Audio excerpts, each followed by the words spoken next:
Alright, so I stand corrected, even with that filler neck. Hey everyone, so welcome to another one. I hope you guys don't mind, but the last video I actually decided to split it up. It was supposed to be one entire like install, but I just made the unboxing first, and then today now I'm gonna do the install. Just because it took a little bit longer than I expected. I was talking a lot in the first one, so I split it up now. But anyway, yeah, let's just jump right into it. I'm doing the install and let's see where it gets me. Alright guys, so I got the wheels off. Trying to take that nut out, and I'm also trying to remove the nuts from the sway bar.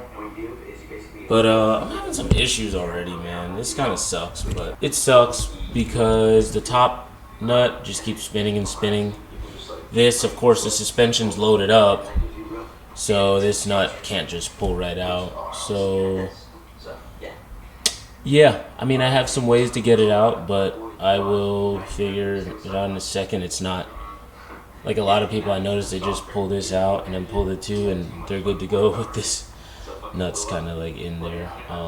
I'll get it though. I'm just gonna I'll keep messing with it. Nothing ever goes smooth. That's all I gotta say. Nothing ever goes smooth. You know what I realized? So I just looked at it, I'm like, what the hell do I do with this thing? Cause like, it's confusing. This sway bar right now, since one side of the car is being up, it's actually being flexed. So, you know, so that's why it's like so much load on it, because the other side is down like that. So like suspension geometry, I gotta raise it to let a load off to sway both sides. So like one side's down, the other side's down, it's loose. That's how I have to do it. I'm gonna do the fronts and then I'll go back to the rear, because yeah, that's exactly what's going on now.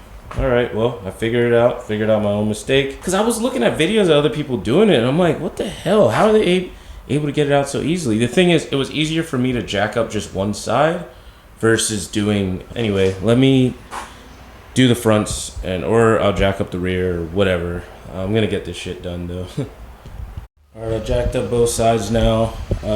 Just so you guys know, with these Swiss tracks, man, they make jacking up your car like a pain in the ass, because I don't know who said, somebody said before, like when they put a jack on it, it doesn't mess it up. When I put my jack, the weight of the car just sinks into the floor. It starts like making it pit. It does go back to shape. I have some marks on here from like previous jacks. This, like, that's a little, if you could see it, there's a little mark in the floor that it did, like it was from like a jack stand or something. But anyway, it does basically go back to shape, but it takes months, like months. Because, you know, I'm sure if you put heat to it or something, it might come up right away. But yeah, it takes a while to come back to shape. But I mean, with the designs and stuff and the lines, you can't really tell all that. But I'm just saying, if you're like really nitpicky and you hate to see one single stain on your floor, then yeah, this is probably not the floor. One imperfection, probably not the floor for you, because once you see it, you can't really unsee it. So anyway, let me get back to this and get this stuff off, man. I'm ready to get the suspension on, get this car over with. So yeah, just in case you're wondering, I'm following HKS's instructions to take off these stabilizer link and the nuts there. I'll be honest with you, I have no effing clue why they're saying take this stuff off.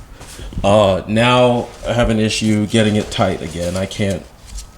It's just, the bottom one's fine, but the top one just spins and spins. Oh, fucking, this is so frustrating, man. Like, you know, it says torque it down to like 42 Newton meters. I'm not getting 42 on that. This thing just spins freely. I don't know, man. I'm gonna get it done, but it's just the fact that it's already like, I'm not gonna say it's issues, but like these instructions make no damn sense, so they're starting to get on my nerves. All right, so thanks to the forums, you actually put a Allen wrench on this, and then, sorry, the light, I'm trying to get it lined up, but anyway, you put an Allen wrench on the end of the bolt, then you get your 14, and that's how you tighten it. You put the Allen wrench there to keep the bolt still, and then, yeah, that makes sense to me. Also, by the way, as you can see, this, if you can see it, this coilover has a little bit of oil on it. So, or the shock, so it's definitely time to, maybe that's a strut. Anyway, definitely time to change it out. So, yeah, they're old. But I did a forum search. They helped me out. I'm no longer pissed off. Now we can get through this thing smoothly. By the way, I still haven't gotten this bolt out, but I will. I'm gonna, yeah, there's ways to get that out pretty easy. So, yeah. Alright, so I came to the trunk, removed my, the trunk liner, which is right there. It's just the 3 clips. They just pull right out from these holes. 1, 2, 3. Pull out your liner. Take out my spare tire. If your car doesn't have the spare tire, then this is what they look like. They're stupid. They're tiny. You know how that goes. This probably has no air. I'm sure it's like 20, however many years old. So anyway, I'm going to remove those 2 bolts right there.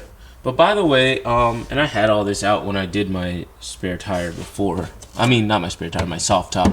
By the way, a friend of mine, he actually just bought an S2000 AP1. He said that the soft top does have a tear, so he's going to need to replace it. Please, please, please, if you watch my videos or if you're interested in it, let me know in the comments as soon as possible, or stop what you're doing right now and just make a comment. And let me know if you want me to do the soft top replacement video. There aren't really any videos, no detailed one at least. They're just guys just going through it and kind of getting it all done. If you want me to do that video, I will. I really told myself I'll never do a soft top again, but for purposes of helping people learn and do it on their own and not spending, because the top is like, if you get it from Robbins, which mine is a Robbins, I paid $600 for the top, or 6 something, and then somebody else was going to charge me like an additional $600 just to install it. So if you guys want to learn, I mean, it's going to be a long ass video. It's probably going to have to be split up into parts, but if you guys want to learn, I'll do the video, you know, but I'm only going to do it for you guys. I really told myself I'll never do it again, but there's not really any vids on YouTube of it, and I mean, if I can help some people out, I will. Let me get these 2 bolts out and then get my suspension off so I can swap it out and get these coilovers in. Honestly, I've been wanting, like, I know like it's like really random right now. I've been wanting to get ratchets, the ones that you use like battery powered, because I don't have air in here, not yet at least. I think I'm about to go to the store and buy me the air ratchet, man. Or when I get to the store, I'll show you. One, by the way, I need a deep socket for that. But also, yeah, I don't know. I'm just tired of using my hands. I'm tired of using my ratchet. I want to get something where I'm just like, I could just press the button and it does all the work for me. They're about $100 at Home Depot or Lowe's or something, but I think I'm gonna just go ahead and buy it right now. Since I can use it right now, it only makes sense for me to go do it. So, F it, man. I'm gonna go spend some money. I might as well get the use of it. Because it's like, I didn't want to buy it the other day, and I'm like, with the hopes that I'm gonna use it way in the future. But right now, I could actually use it, and I don't have to worry about. I'm gonna get it. So I'm justifying spending money, but I'm gonna go get it. I don't care what you say. Leave me alone. Alright, so I'm back from the store. Picked up this brushless 3/8 ratchet. It's a cordless one because, you know, like I said, I don't have air, so it's a cordless one, but it's pretty nice. This is gonna get the job done. Got some deep sockets because I do have some, but they're not like, they're cheap and they don't go up to the right size I need. This goes up to 19. And then that's the battery, charger, stuff like that. It was a little over $100, but this is honestly, I think it's gonna make my life so much better and easier just to have this. So that's the reason why I bought it. Also, I was just inspecting my brake line job and it still looks pretty good. So everything's good there. Happy about that. Anyway, let me get this one off and then I'll show you guys how to do the next one. I know a lot of people say like, oh, you know, the filler neck tube and everything. I have a video on how to get this filler neck out. It takes like a couple minutes, so I'm gonna take the filler neck out. I'm not gonna even try to bypass it and go around or anything. I'm just gonna take it out and it'll be easier to work with. So let's get to it. Also, another thing, these HKS manuals suck. I mean, this is telling you like, take out all these stabilizer link bolts and stuff like that. Not even necessary for this job. You take off the bottom one, you take off the top 2, and then you keep it moving. There's no reason to disconnect the sway bars and link. Honestly, it makes no sense to me why they have you doing that. So I don't know. It doesn't even, like, after it says release it, it doesn't say what to do with it. It doesn't say that, oh, it'll drop it down or nothing.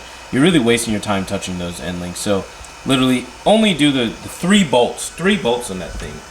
And then get your shock out and be happy. I'm done with this book, and I'm just going to go with my common sense and get it done that way. I mean, I know better than the book, apparently, so. Look at this. Now I can have my stuff on in my hand. I can record while I do my work. Like, look at that. Just toolish. This is great. I mean, it's like a lazy man's dream, man. Oops. Alright. That's embarrassing. You better effing work. Hold on. Let me get... Alright, hold on. 1 second, man. So, yeah, maybe that bolt was a little bit... So far, really good investment. Happy with this. So far. It's not that strong, though.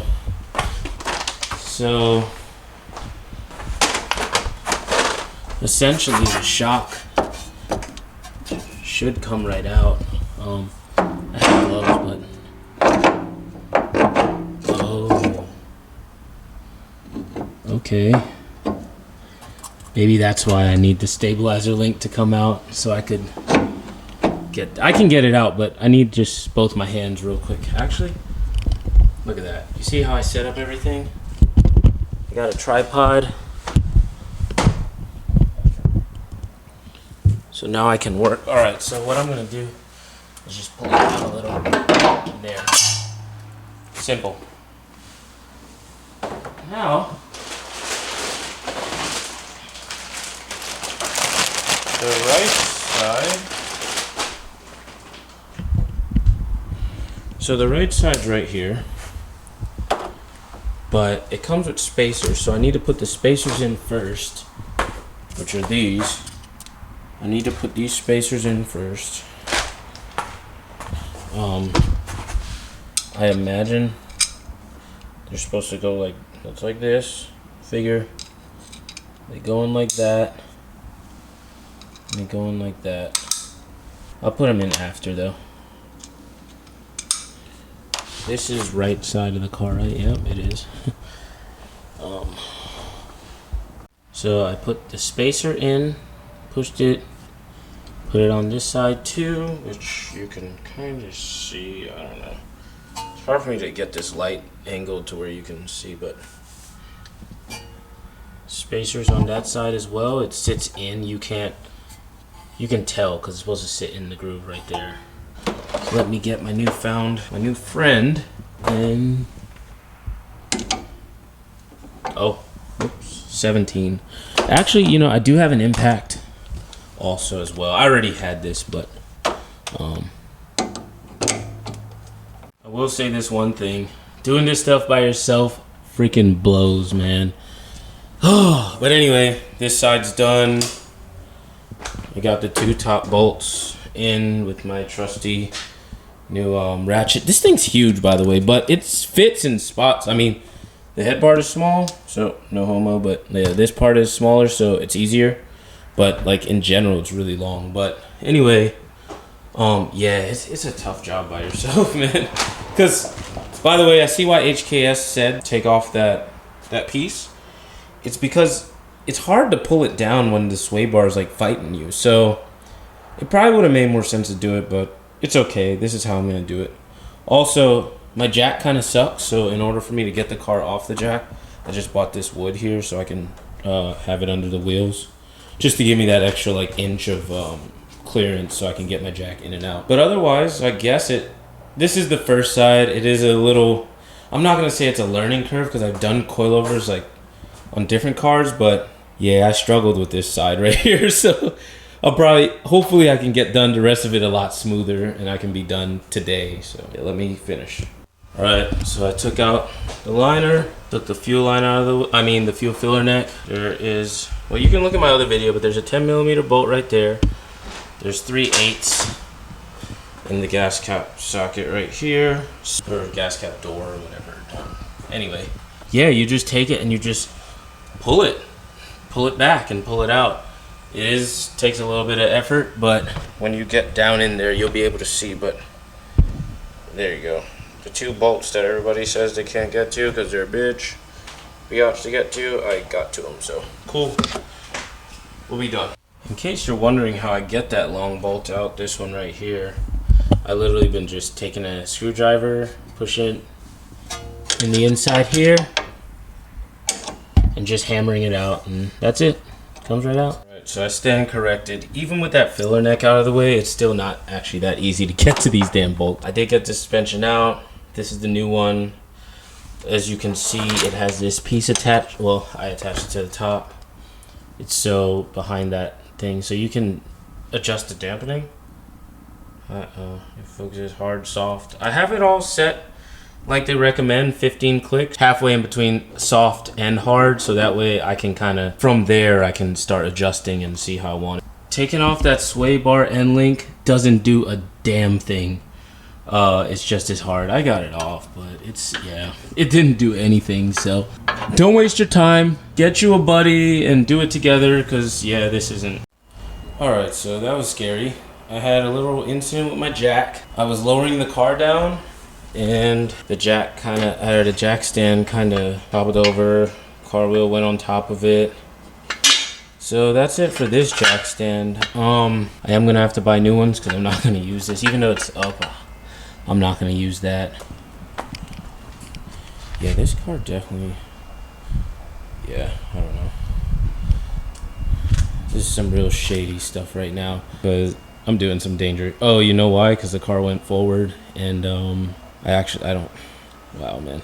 Now that I'm thinking about it, I could have definitely that could have been a lot worse than what it was. It could have hit this, because they were not that close. So, anyways, learning. I didn't hit the car, thank God, because I'm supposed to be getting rid of this soon. But damn, man, I guess better work with a lift. But I got it down. This is just, now that I'm thinking back, like what's going on, that's kind of scary, because I definitely didn't know the car went forward that much. I know not everybody believes in God or whatever, but I personally want to thank God for not letting, dude, that's why you got to put wheels, chucks in front of your car when you're working on it. I'm still shaking up from that, because that really could have ended really, really, really effing bad, man. And this car could have rolled right into that, hit that, messed it up, and I'd be dealing with a new bumper, probably get a Voltex bumper or something. But still, man, like, that's crazy. So safety first, man. This shit, God. But I wish I got it on camera so you guys could have seen. But then, I mean, it's embarrassing, because you guys would be like, oh, I told you so. So yeah, don't do what I did. But nothing happened, luckily, but just for the future reference, it could have ended really bad for me, man. Like, seriously. Or worse, when I was under the car, it could have rolled forward or whatever. Just anything could happen. So like I said, always be safe. Learn from me. Don't do what I do. Alright, so I took a little break, but I'm back at it again. Taking off the 2 upper control arm bolts here. The air ratchet actually has its limitations. So like right there, it was hitting. So I got it back the bolt all the way out, but it pretty much, sorry for all this. Alright guys, so I actually ended up just finishing the entire car, because the light just kind of sucked last night. Actually, the fronts were it's pretty straightforward. You can actually just follow the instructions from HKS if you do get these kind of coilovers. But yeah, it's pretty simple. I didn't really want to go through the whole how-to, just because there's so many videos out there, and mine just... I didn't run into any issues in the front like I did in the rear, so a lot more easier. Anyway, I'm going to show you guys the big reveal, but before I do, I just want you to know that it definitely needs some adjusting for sure for me, but I'm going to wait till I get the wheels. I'm going to wait till they settle. I'm going to wait till I get an alignment and everything before I do that. Also, one more thing that I wanted to say. I drove the car last night after I installed the coilovers. It was raining. It was really dark, so I didn't get to film or anything, but they really feel exactly like stock. At least like my stock suspension that I had. I don't know if they were blown or not, but it felt pretty much the same, which is a good thing. Also, I do have a lot more dampening adjustments to go through, so I could make it a lot stiffer or a lot softer if I want, but if anything, I may just go stiffer. But here's the drop on the stock HKS settings. All right, this is what it looks like on HKS settings. what they recommend, what they out the box. So it does need to settle. It's not very low, actually, not low at all. I would say the back looks lower than the front. Yeah, back is definitely lower than the front. And if you want me to get a little closer, you can see that horrendous wheel gap still. And then the backs are not anything, so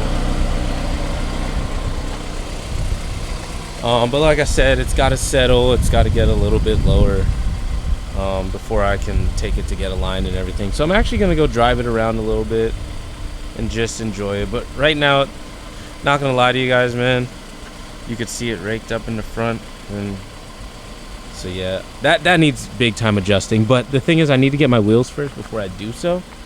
So I'm going to wait till I get the wheels and everything. But in general, yeah, I mean, I like the way it rides. I just hate the way it looks right now. It just kind of looks like crap. So you can just tell. Like, if anybody else were to see this, they'll be like, why is the front lower than the back? Or maybe HKS made it to where, like, they're exactly level, but just the overall look of it, just, I would imagine the back will be a little higher. The front will be lower, personally. But all right, so I got some bonus footage. My buddy of mine that I said has the top that I wanted to redo, he's actually here. He brought it by. It is stock for the most part. He's dropped on TN S-Tech springs or some Tane suspension. It's got that Takeda intake. He just bought it. He didn't do any of this to it. So you guys, some may say it's ruined, but I think it's perfect. It's a great project. But anyway, what'd you want to do to the interior that you were saying? OEM red carpet, man. It just... With the black leather? Yeah, you know, we got to go full ricer mode on it. Yeah, red carpet would be really red nice. Seats, maybe some fender flares. Yeah, I mean, I definitely think red would look a lot better. I haven't really seen much of the red with the silver. Personally, I like the black, but I think the red is pretty clean too. So I think the first S2K I ever saw was the silver with the red seats, and I was like, man, that's yeah. the S2K I reference. Can you pull the top up real Yeah. fast? I just want to show them what it looks like. All right, so here's the top. It's cloth for sure. It's not vinyl. And it was aftermarket. They already replaced it, but like, see, this got some stuff down here. Some of the stitching kind of curled up. And then these threads are ripped. I don't know what brand top this is. It's got the glass window. You know, AP1s came with the plastic, so this is like upgraded for sure. I want to do a video on this top replacement. If you want to see it, let me know. But otherwise, this is all right. This is going to be an easy replacement. An easy 18-hour job. Yeah, no, replacing tops are a pain in the ass. I'm not even going to make it seem like this is easy. It's very hard. But if you guys have done it, or if you paid money for it, you know that it's worth every penny, because yeah, your top just looks way better after. The only thing I'm worried about with doing it is that there's a lot of stuff missing, like screws and things that are supposed to be there that aren't. So that, because since it's been replaced before, I don't know what kind of job they did, but looks to be that everything's there. So I'm ready, and then we can refresh the engine bay, clean that up a little bit, replace all the gaskets. That's easy. I mean, he can do that, but yeah. Anyways, I'll catch you guys in the next one. Like, comment, and subscribe for more. And this time I'm out for real. See ya.